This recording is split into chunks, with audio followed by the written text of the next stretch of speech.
इससे ज्यादा प्रमाण और क्या हो सकता है महोदय। इस सदी की सबसे बड़ी महामारी कोरोना आया था और कोरोना कालखंड में हर व्यक्ति परेशान था। नई बीमारी थी, कोई उपचार नहीं था, क्या होना है। उस समय विपक्ष ने किस प्रकार की भूमिका का निर्वहन किया था, क्या स्थिति थी। अरे कोरोना एक अदृश्य शत्रु था। होना यह चाहिए था कि हम सबको मिलकर प्रधानमंत्री मोदी जी के साथ मिलकर के देश की लड़ाई को आगे बढ़ाना चाहिए था। पहली बार हुआ जब प्रधानमंत्री यानी किसी देश का कोई प्रधानमंत्री देश का नेतृत्व, देश को लीड कर रहा हो और फ्रंट फुट पर आकर के लोगों को नेतृत्व दे रहा हो, लेकिन विपक्ष उसमें भी राजनीति करने से नहीं चूका। आपने देखा होगा कहां थे लोग लॉकडाउन के दौरान, जरूरतमंदों को भोजन देने में किसी का पता नहीं। राजनीतिक विपक्षी दलों के नेता गायब, उनके कार्यकर्ता गायब। अकेले भारतीय जनता पार्टी थी जिसने प्रधानमंत्री मोदी जी के निर्देशन पर उस समय एक अभियान छेड़ा, सेवा ही संगठन है, यानी सेवा को संगठन मान करके हम सेवा करेंगे, अपनी जान की परवाह नहीं करेंगे और सेवा ही संगठन है।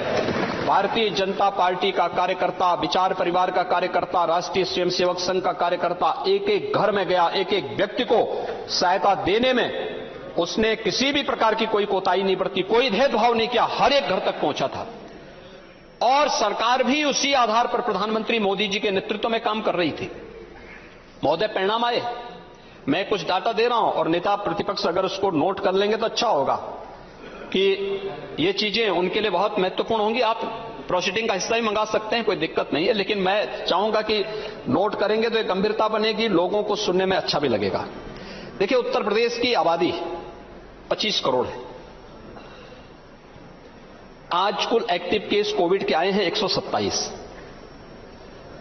अब तक उत्तर प्रदेश में कुल रिकवरी हुई है 20,54,935 की, यानी इतने लोग ठीक होकर के कोविड से मुक्त हो चुके हैं, उनको कोरोना नहीं है।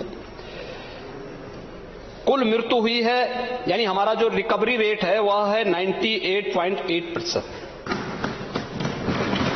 कुल मृत्यु 23,519 की पिछले 2 साल से अधिक समय में, मार्च 2020 से लेकर के अब तक।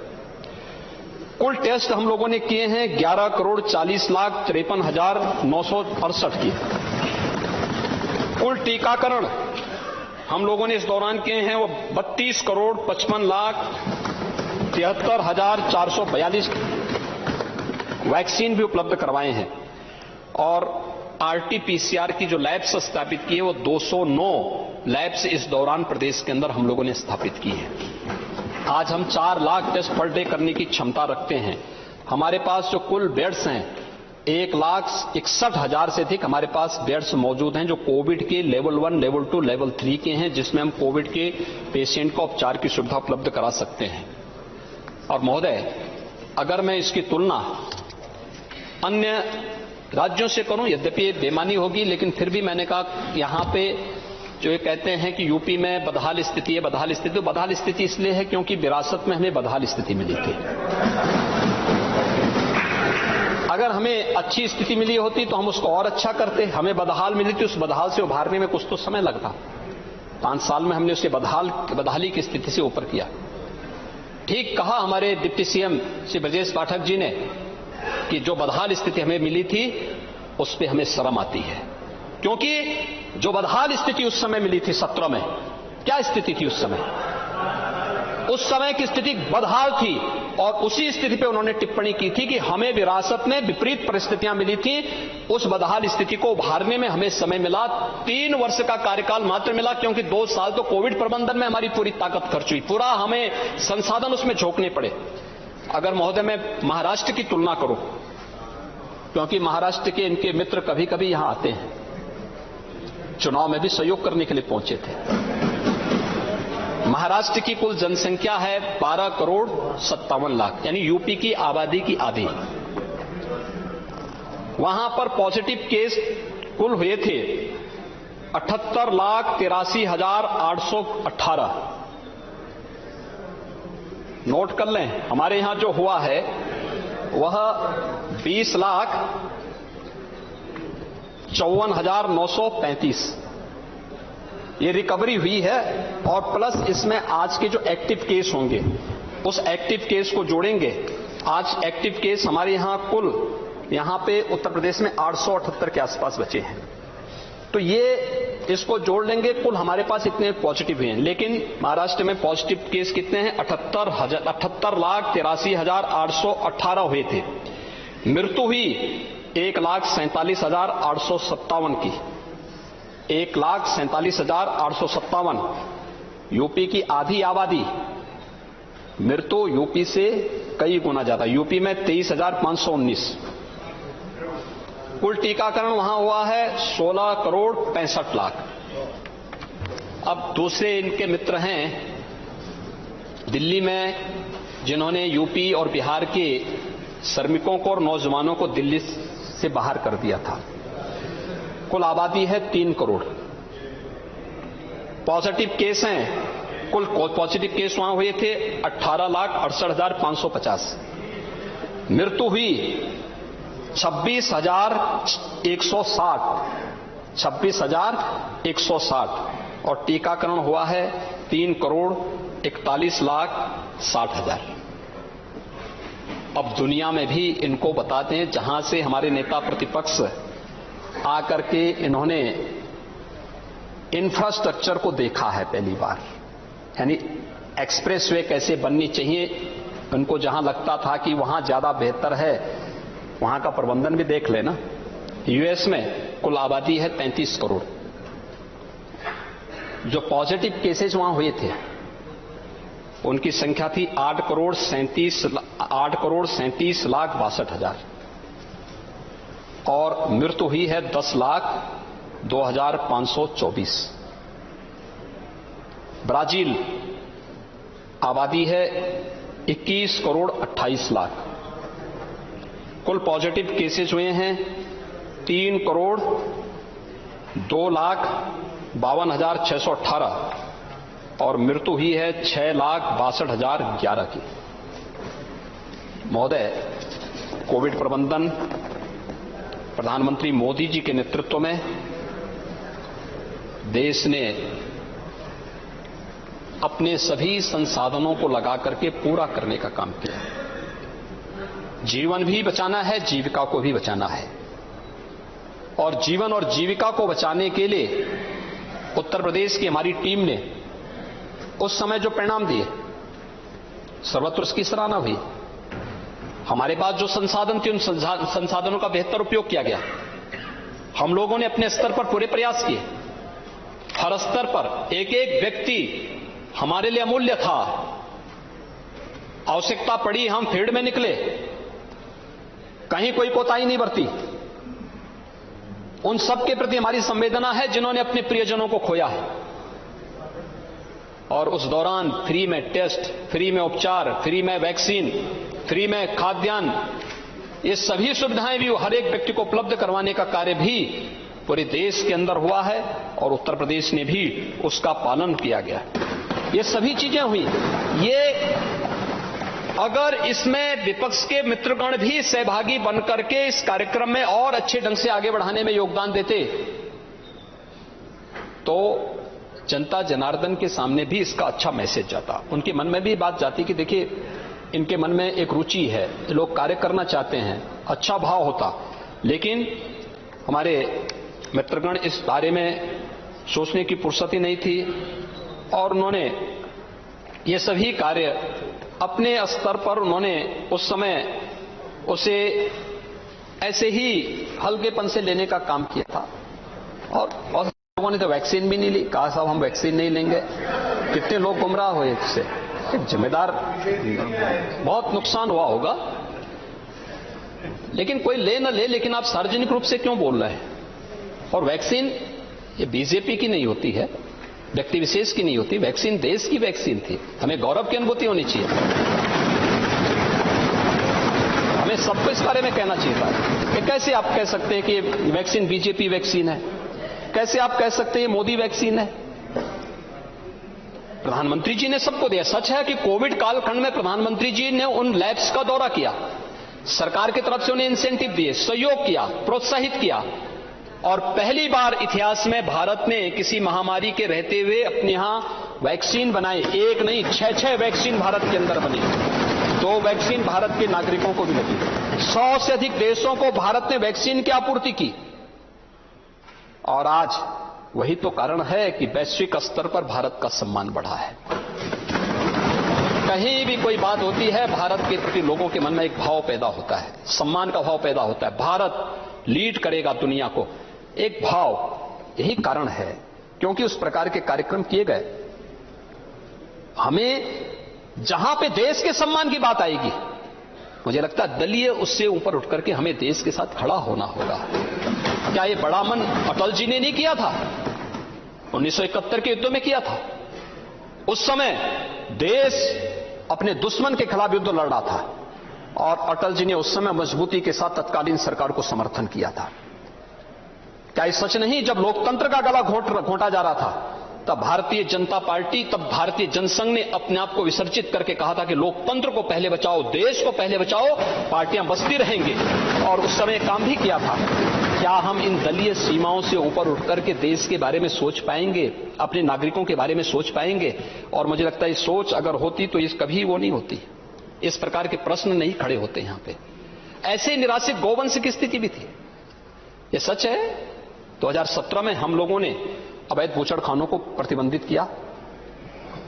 हम लोगों ने उस समय पूरी शक्ति के साथ तस्करी पे रोक लगाई। गौवंश सड़कों पे आया।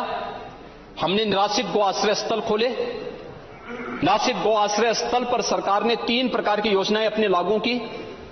पहली योजना, जो सरकार अपने स्तर पर गौवंश के संरक्षण के लिए अपने कार्यक्रम को आगे बढ़ाएगी। 9 लाख से अधिक गौवंश इस योजना के अंतर्गत सरकार के द्वारा संचालित गौआश्रय स्थलों पर उनका पालन पोषण हो रहा है। सरकार की नियत में कोई खोट नहीं, अच्छी मंशा से सरकार कार्य कर रही। हो सकता है कहीं लापरवाही की शिकायत होगी। लापरवाही की शिकायत वहीं आएगी जहां काम भी हो रहा हो।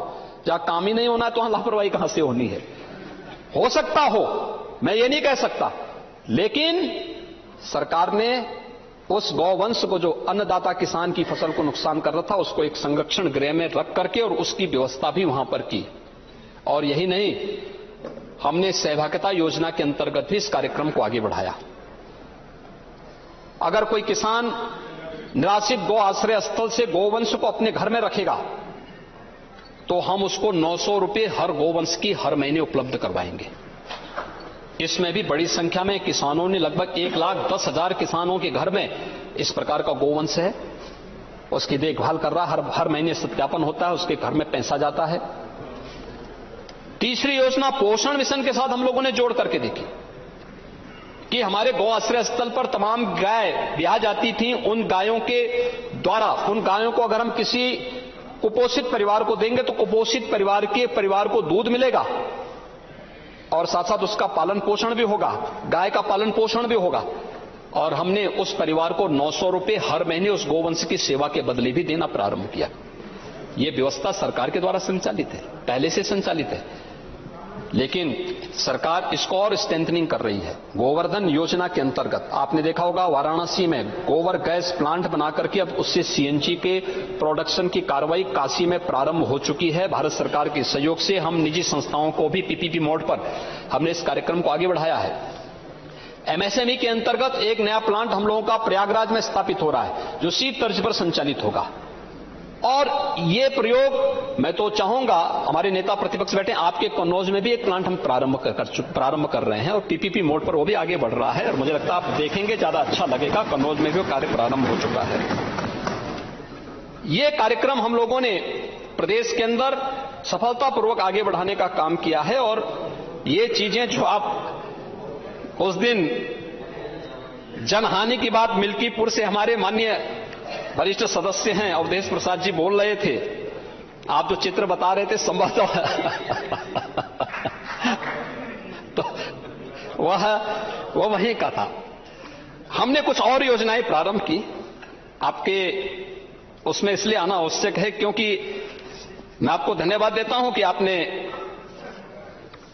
अपना समय निकाल करके आज यहां पर सदन में भी आप आए और साथ साथ आपने ये चीजें भी यहां पे जब इस सदन को ई विधान के साथ जोड़ने का काम हुआ, नेशनल ई विधान एप्लीकेशन के साथ एक पूरा सदन जुड़ा, देश के अंदर बहुत अच्छा मैसेज गया जब एक मंच पर एक कार्यक्रम में लोकसभा के अध्यक्ष, विधानसभा के अध्यक्ष, नेता सदन, नेता प्रतिपक्ष सब एक साथ उस अभियान के साथ जुड़े, मैसेज देश के अंदर अच्छा गया। देखिए, यह अवसर राजनीति करने का नहीं होता जी। राजनीति करने के लिए आपके पास भी ढेर सारे अवसर है, हमारे पास भी ढेर सारे अवसर है, और ये अवसर होते हैं जब हम लोग मिल करके प्रदेश की छवि को देश के अंदर अच्छी बना सकते हैं। मैसेज देश के अंदर जाता है, लोग उसको स्वीकार करते हैं कि देखिए साहब किस रूप में काम हो रहा है। और क्या प्रदेश में पुलिस रिफॉर्म का परिणाम नहीं आया? यहां इन्वेस्टमेंट हुआ, रोजगार के अवसर सृजित हुए, प्रदेश के नौजवानों को प्रदेश के अंदर कार्य मिला, और प्रदेश के अंदर इसका परिणाम किस रूप में सामने आया?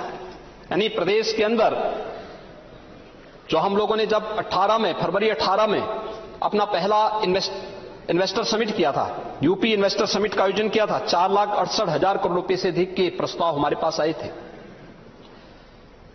3 लाख करोड़ रुपए से अधिक के निवेश प्रस्ताव हम लोगों ने जमीनी धरातल पर उतारने के कार्य भी किए। अनेक जो यूनिट थी उन्होंने प्रोडक्शन भी शुरू किया, और प्रदेश के नौजवानों को रोजगार भी मिला, नौकरियां मिली, रोजगार मिला, उसके साथ जुड़ने का एक अवसर उन्हें प्राप्त हुआ। प्रदेश में एक नई स्थिति, लोगों के मन में एक विश्वास नया जुड़ा है। और क्या ये सच नहीं कि आज प्रदेश में अगर दंगा नहीं है, सुरक्षा का माहौल है, तो देश और दुनिया का हर निवेशक उत्तर प्रदेश के अंदर अपना निवेश करने के लिए उत्सुक दिखाई देता है। और अभी 3 जून को मैं फिर आमंत्रित करूंगा आपको, आदरणीय प्रधानमंत्री जी के कर कमलों से 75,000 करोड़ रुपए से अधिक के निवेश प्रस्ताव को फिर से हम ग्राउंड ब्रेकिंग करने जा रहे हैं। उनके शिलान्यास के कार्यक्रम को यहां पर प्रधानमंत्री जी के कर कमलों से उसको आगे बढ़ाने का कार्य कर रहे हैं। क्या ये प्रदेश के विकास में सहभागी नहीं? क्या विपक्ष को अपने साथ मिलकर के कार्यक्रम को आगे, एक साथ मिलकर के, सत्ता पक्ष के साथ मिलकर के इस कार्यक्रम में सहभागी नहीं बनना चाहिए था? आप अपनी बात करेंगे, हम अपनी बात करेंगे, लेकिन जब विकास की बात आएगी दोनों को मिलकर के उस कार्यक्रम को आगे बढ़ाना होगा। और मुझे लगता है एक ग्राउंड ब्रेकिंग का एक कार्यक्रम यहां पर आज अगर हर एक निवेशक इस दिशा में आगे बढ़ रहा है, तो मुझे लगता है कि हमें उत्तर प्रदेश की इस उपलब्धि पर गौरव की अनुभूति करनी चाहिए, हर उत्तर प्रदेश वासी को करनी चाहिए। और मुझे लगता है प्रतिपक्ष उत्तर प्रदेश के बाहर का नहीं, उत्तर प्रदेश के अंदर का ही है, तो कम से कम उसको तो बोलना चाहिए कि हमारा उत्तर प्रदेश अब दंगा विहीन है, दंगा मुक्त है। अब उत्तर प्रदेश में दंगे नहीं होते हैं, उत्तर प्रदेश में शांति है, सौहार्द है। अच्छा मैसेज देना चाहिए। आप लोग भी अगर यही बोलेंगे कि साहब यहां बाहर जाकर के आप उत्तर प्रदेश की छवि को धूमिल करेंगे और उसके बाद फिर टिप्पणी करेंगे सब नहीं हो रहा है, तो कैसे काम चल सकता है? एक जिम्मेदार विपक्ष की जिम्मेदारी बनती है कि वह भी अपनी जिम्मेदारी को समझे कि कैसे हम इस कार्यक्रम को आगे बढ़ा सकते हैं। महोदय, यही नहीं, बिजली उत्पादन की बात भी हमारे नेता प्रतिपक्ष के द्वारा यहां पर कही गई, बड़े जोर शोर से कही गई। अच्छा है, उनको कहना भी चाहिए। और ये भी सच है कि बहुत सारे पीपीए उनके समय में ऐसे हुए थे, उनके पहले की सरकार के समय जो बहुत महंगे महंगे दाम पे हुए थे। सवाल यह है कि आपने प्रोडक्शन करके किया क्या आपके समय में? देखिए प्रदेश की छवि क्या बन चुकी थी। छवि यह थी जहां प्रदेश की सड़कों पे गड्ढे हो जाएं, शुरू हो जाएं, मान लो उत्तर प्रदेश की सीमा आ गई, 17 के पहले यह छवि थी। और जहां सायकाल होते ही अंधेरा प्रारंभ हो जाए, उत्तर प्रदेश आ गया। यही तो होता था। आज उत्तर प्रदेश की इंटर स्टेट कनेक्टिविटी हो, आ रहा हूं चाचा पे भी आ रहा हूं। नहीं, मैं क्या कर रहा हूं भाई, सवाल ही वही सी पे मैं आ रहा हूं। इंटर स्टेट कनेक्टिविटी,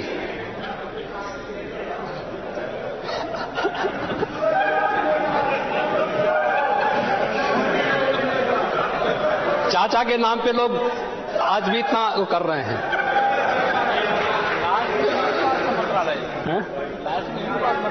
हाँ, इंटर स्टेट कनेक्टिविटी, 4 लेन की कनेक्टिविटी से जुड़े हैं। उत्तर प्रदेश के अंदर एक्सप्रेस हाईवे, मैं उसमें बहुत वो नहीं आना चाहता, अब उत्तर प्रदेश एक्सप्रेस वे के रूप में जाना जा रहा है। और इसलिए मैं कह रहा हूं कि आगरा लखनऊ एक्सप्रेस वे से पहले यमुना एक्सप्रेस वे बन चुका था, और यमुना एक्सप्रेस वे के पहले मुंबई पुणे एक्सप्रेस वे बन चुका था। उससे पहले सरदार अटल बिहारी वाजपेयी जी ने इस देश के अंदर स्वर्णिम चतुर्भुज योजना के अंतर्गत अंतर्राष्ट्रीय मानक के हाईवे कैसे बनने चाहिए, यह इस देश को दे दिया था। मुझे लगता है कि अटल जी के मॉडल को हमें देखना चाहिए था, और स्वर्णिम चतुर्भुज योजना के अंतर्गत या हाईवे के हम अंतर्राष्ट्रीय मानक के हाईवे यहां बना सकें, और उस प्रकार के कार्य आजादी के बाद पहली बार हुआ था। और सरदार अटल जी ने उस समय जो निर्णय लिया था, लोग बोलते थे क्या ये हो पाएगा, आखिर हुआ ना। और ये कार्य आज यूपी के अंदर पिछले 5 सालों के दौरान हुआ। कनेक्टिविटी बेहतर हुई, एक्सप्रेस हाईवे बने, पूर्वांचल एक्सप्रेसवे प्रधानमंत्री जी ने 9 नवंबर में राष्ट्र को समर्पित कर दिया है। बुंदेलखंड एक्सप्रेसवे जून महीने में पूरा हो जाएगा, इसका भी लोकार्पण की तैयारी हमारी चल रही, उसी भव्यता के साथ करेंगे जैसे पूर्वांचल एक्सप्रेसवे का किया गया था। गोरखपुर लिंक एक्सप्रेसवे पर भी हमारा कार्य युद्ध स्तर पर चल रहा है। गंगा एक्सप्रेसवे, आपने गंगा एक्सप्रेसवे में खन्ना जी को भी कटघरे में खड़ा किया, कम से कम खन्ना जी की वरिष्ठता का ही ध्यान रखे होते। आप नारा लगा रहे थे एक दिन की फर्रुखाबादी चूसे गन्ना और एक्सप्रेसवे ले गए खन्ना। मुझे लगता है कि खन्ना जी ने